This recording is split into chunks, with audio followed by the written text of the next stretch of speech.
All right, let's talk a little bit about formations. Formations are the troops and the heroes that are included when you join a rally or when you attack somebody. You can save formations so that you can use them later. I'll warn you, they're a little bit picky about the way you save them, so we'll go over some of the idiosyncrasies of that also. But let's talk first about what are included in formations. So here's what a basic formation screen looks like.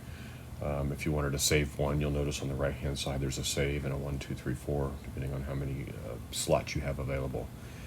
Once you take the number of formations, you can adjust the number of the troops in it. You can hit save, select the formation you want to save it to, and then when you pull this back up, you can just hit that number and it pops right to it. That makes it very convenient to pull things up. Now, some of the problems that come with formations is that when you're setting it up here, it's basically set up based on what you've got here. There are no percentages, so I can't say make it, 10% of this, 15% of this, and 85% of this, or whatever. You can't use percentages, and your heroes are fixed. And if your heroes are out when you hit that formation, so for example, let's say this is formation 1, no, let's say this is formation 2, and it's different from formation 1. But let's say that we send this formation to this tower, formation 1, and then we decide we want to use formation 2. We want to send it to this tower. When we do so, what we have to remember is that the heroes are missing, therefore they're empty here. So whatever you have that's missing simply is not included. That means if you don't have enough troops, it doesn't get included. If you don't have the heroes, they're simply not included. So that's something to keep in mind when you do this. Now, that can be very convenient when you're refilling troops within a tower or something, and you just want to send a whole bunch of troops. So if you were sending, a large amount of infantry like this on a tower fill, then you could save this rally, and it would just send your heroes the first time, and then after that, it would just send refill troops to add to what's in the tower. That's another conversation, though.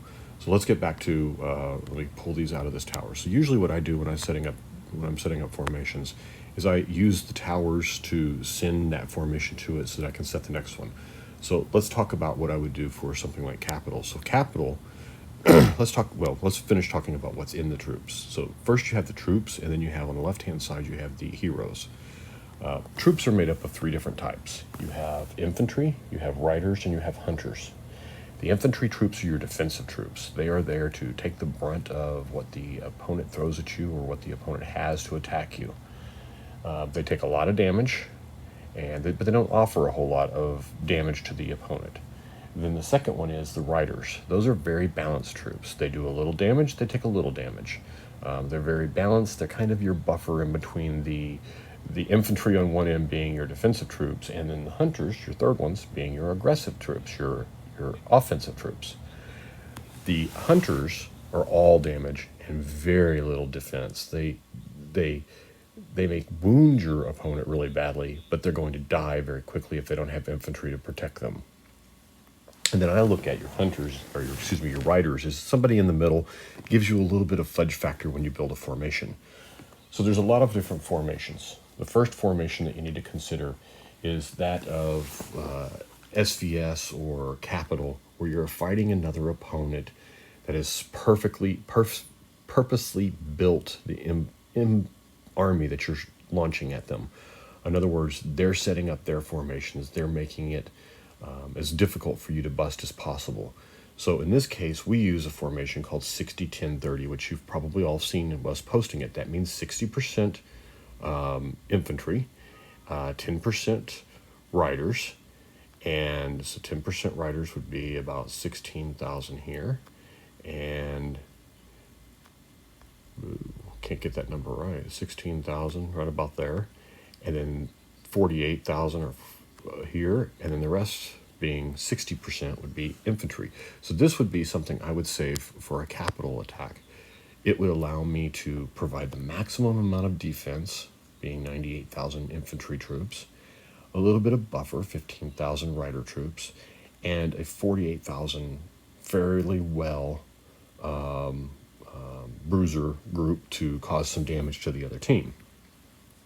The second type of formation that you build Now, normally I would take this and I would send this off to the first tower, and then I'd go on and build the same thing with the second set of heroes for the second tower and third tower and fourth tower. That way I would have 3 or 4 of these saved on the right-hand side with the configuration that I'm looking for. So if I sent this off to this tower and then go to this tower and start a new one, I would have the new heroes, my second strongest heroes, and set them down at the same thing, that, you know, the 10, the 60, 10, 30, and save this as the second setup here, and send that off, and then do a third one, and do a fourth one, and so on and so forth. We don't need to do all that for this particular purpose, so I'm just going to recall these so that we have them to continue our example here. Then the second kind, a reason you might want to set a formation is going to be in the case of you're attacking someone on a map. So when you're attacking someone on a map, you're more interested in how much infantry they have, as opposed to when you attack a tower, you know, there's a limited amount of units that are in there. The maximum amount is going to be, you know, 1.1, 1.2 million, and most likely they're going to purposely set it up to make sure it's as difficult for you to get in as possible. When you're attacking someone's base, they don't always have that in mind. They may have 3 or 4 times the infantry that you're used to, and you may be able to do, you know, figure out that, you know, I can't hold enough infantry in my assault against them to win, whether that be a single hit or whether that be a rally hit. And you got to remember the numbers are significantly different when I'm a 160 unit attack like this here against a person with 700,000 units, as opposed to a tower where I'm rallying them. So that all that infantry needs to be provided by me if I'm doing a solo attack. So when you're attacking them, you need to read what they've got and what's going on in their base. You need to read the scout, determine how much infantry they have, and base it. Personally, I use generally right now, I've got P5, T11s, and so I'm using it if they're P2 or P3s, that I can go with about 10% of what they have. So therefore, if they've got 300,000 infantry troops in their base, then I would tell all the rally joiners that I want, 25 to 30,000 infantry. If they've got 700,000, now I'm getting up into the more dangerous zone, because I'm going to be looking at 60, 70, 80,000 infantry, and that's going to be a much more difficult battle. So that's kind of what I've used. That's adjusted down. I use a lot less infantry. Like if they've got a bunch of T9s and there aren't anything else in there, I may go with 1% or 0.5% for T9s, where they have 100,000 of them, and I think I only need 1,000 units. So I tell everyone to send 1,000 units. If 5 people join, I got 5,000, and it's usually more than enough. So you're going to have to play with that and figure out what it is for your particular purposes. You can watch the replays and you can see how many infantry units you need. So I highly suggest that you do that. Over here under the war thing, if you use these replays with everything but RR, let's see if I can scroll down to where I find one for you. Everything but RR has the replays now, and you can, I think I can see it here too. Yeah. So this battle replay, if you see up here at the top, this is each round. You see I had 3 rounds there, and the first one took out all the infantry, the second one took out all the riders, and the third one took out all the hunters. You can watch this and determine how many you should have had for your things based on their skills. But you're still going to want to take a look at their stats versus your stats and gauge it.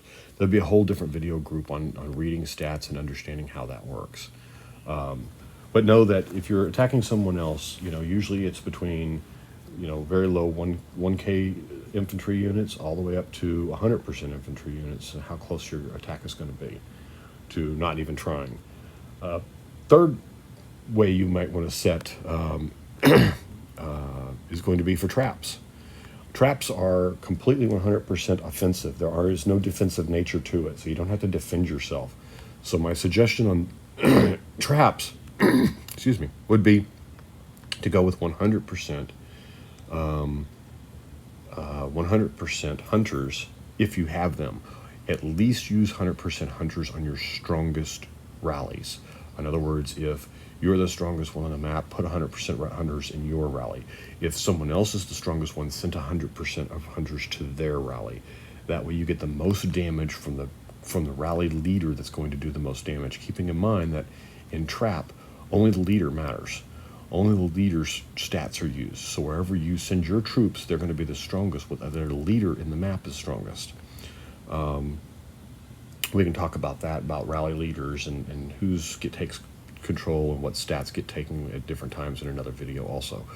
But, so I suggest that you go with 100% hunters if you can with all of your joining all of your rallies. Most people don't have enough to do that. So what I usually tend to do is I'll do a couple with 100%, and then I'll do the next one with, maybe when it pops up equalized like this, I just get rid of that and add the extra 30% here. So it's a 60-30. That's pretty effective also. That allows you to do it. But definitely you want to leave out as much infantry as possible. Don't leave out the infantry if you don't have anything else. Go ahead and send it. It does do some damage. It is worth some points. The other thing you want to keep in mind is when you save things, that I think I may have covered this at the very beginning, but when you save something and you resend that troop march, so I'm going to resend this one to this tower, and then when I go to this tower to send a troop march that contains those same units, if those leaders are missing or those troops are not there, they will not be included. That includes if you run short on troops. So be very careful that you're watching what you're sending. Like for example, here I got 122,000 because I don't have my leaders to bump up the number of units in my march, which you'll notice it took all of my hunters away, not my infantry, because it always takes from the bottom and works its way up.